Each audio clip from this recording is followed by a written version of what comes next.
Whoever loves father or mother more than me is not worthy of me.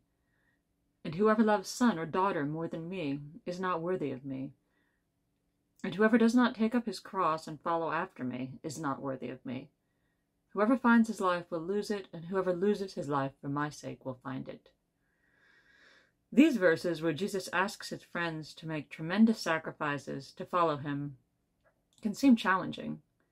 And for many today who are deconstructing from harmful and manipulative religion, they may seem to offer a template for spiritual abuse. So many people have suffered injustice and pain and found no help because their fellow Christians told them, Jesus wants you to carry your cross. Women are struggling because their doctor told them another pregnancy could kill them, but they've been told they have to take up the cross of potentially dying before considering options for preventing pregnancy. People who have been abused by a member of the clergy get abused a second time around when their fellow Christians tell them they must forgive and take up the cross. How many people have been cut off by friends or family because they married outside the church, because they divorced, because they are LGBTQ? I have heard Christians talk about refusing to attend a marriage of a loved one or not letting a loved one bring their partner to visit. I have seen families ostracize and even expel their LGBTQ children in the name of Jesus, sometimes using these verses to justify this harmful behavior.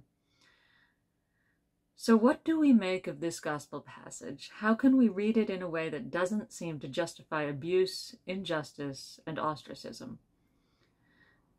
The Catholic Church has a preferential option for the poor in its social teaching. I think we should also bring a preferential option for the vulnerable to verses like this. They should not be used to justify harming those already in vulnerable situations. That's not the gospel Jesus taught. He taught instead that to those who have been given much, much will be required. The rich and privileged have an obligation to share their wealth and help those most in need, as the wealthy woman of Shunem helps Elisha in the first reading this Sunday. When earthly attachments get in the way of this, that's a problem. It's a problem too when we let our personal attachments get in the way of working for justice. I think about times in the past when I chose to be silent about injustice because I didn't want to upset powerful people, or because I craved societal approval. Those are times when I was unwilling to lose my life for the sake of Jesus. And Jesus told his followers clearly where we would find him: in the poor, the immigrant, the hungry, the incarcerated. When we decide to prioritize our material possessions over the needs of the vulnerable, we're not loving Jesus.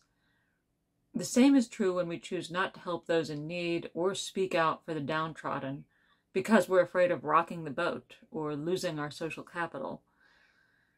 It's still not easy. It's still a challenging gospel. But when we look at it this way, we can see it's a gospel worth living by.